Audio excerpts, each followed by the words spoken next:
आई आई आज काय बनवते? आज आहे ना आपल्याला पिठलं बनवते. पिठलं? अच्छा. काय घेतलं हे? हे बघ, हे जिरं आणि मोहरी. हा. आता मी जिरं मोहरी टाकते. तेलात टाकलं. हा.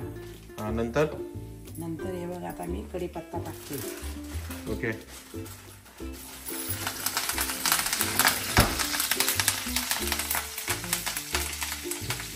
हे बघ, आता हिरवी मिरची टाकते.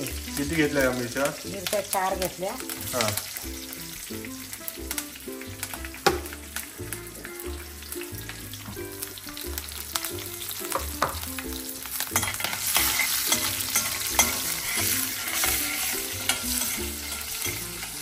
बघ, आता मिरचीला फोडणी बसली ना, आता लसूण टाकते.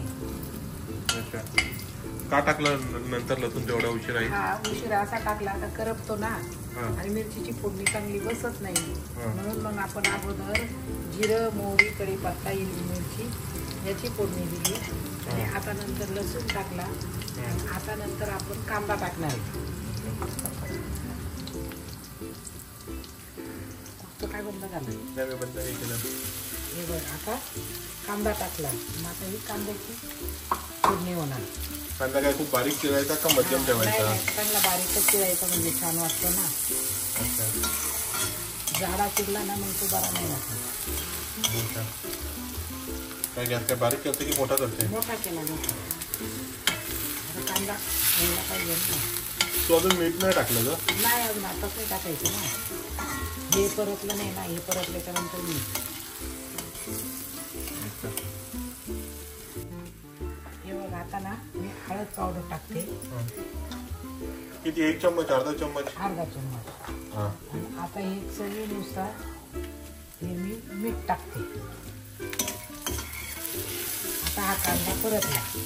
आता आपण मीठात हे बेसन पीठ हे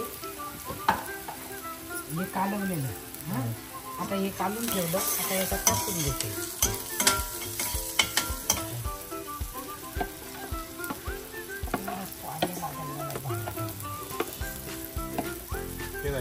फिल्टर वॉटर घे ना. हे बघ, हे घे, इथून पाणी घे. इथून पाणी घे.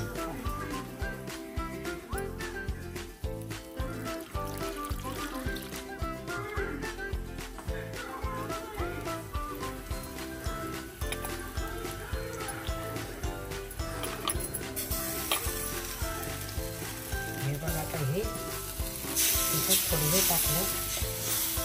आपण हे थोडं. किती वेळ लागेल पिठलं बनायला? नाही, हे लगेच होतं, याचं काही टाइम नाही लागत. म्हणजे घट्ट पिठलं बनवलं वाटतं ते. थोडं पातळ करायचं आहे का? हां. बरं, थोडं मी अजून मग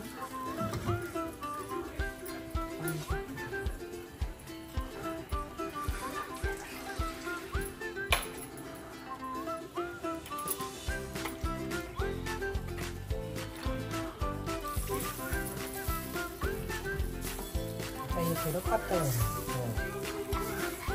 आणि हा किती वेळ लागेल याला बनायला? 5 मिनिटं, 5-10 मिनिटात हे बरोबर होणार. हे बघ, आता हे पिठलं झालं, उतरवून ठेवलं.